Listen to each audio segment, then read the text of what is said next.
years ago, bank employees were giving out loans to people and weren't even checking if they were even able to pay it back.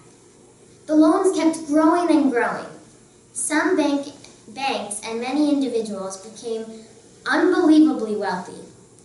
House prices went higher and higher, and it came to an unsupportable point. No one could afford a home.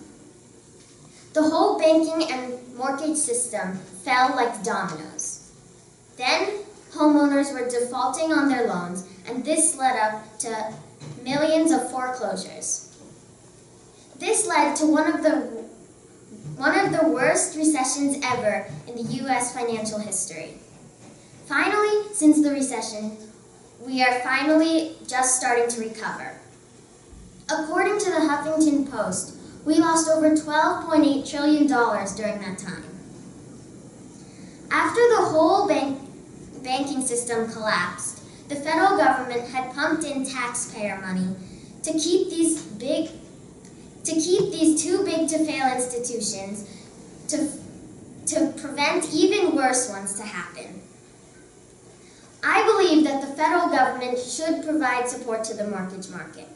My first point is that the government should provide support to the mortgage market so that we will have more affordable houses. A fully private market would have trouble funding stable mortgage fundings during this difficult times, such as the financial crisis in 2008. This will also provide more choices for home buyers and more consumer confidence, because buyers will feel safer if their loans are backed by the government. My second point is that this will improve the economy in the long run. More people will be encouraged to be homeowners. This will give them more financial responsibility.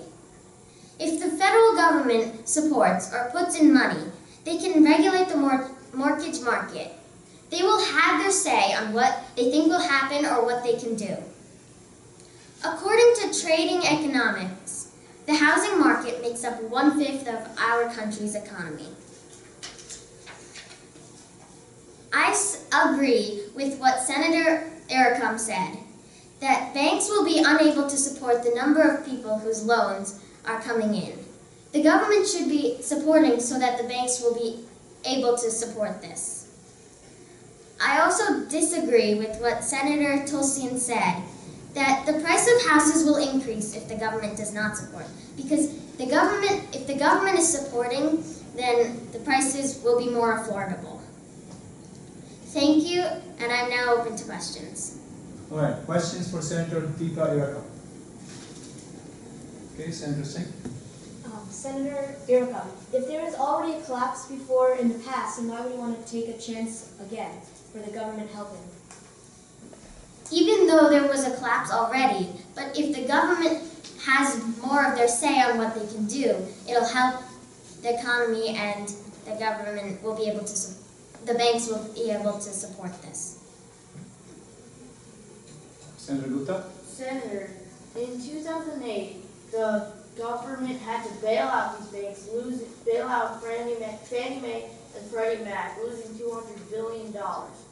If we have another major bailout like this, our country will go bankrupt. What do you have to say about that? They had to bail out they had to bail out them because if the government doesn't support, then they won't be able to fix what they already have done. So if they do support, then the mortgage market will be more affordable and people can be able to buy homes. Okay, thank you, Senator Irakum.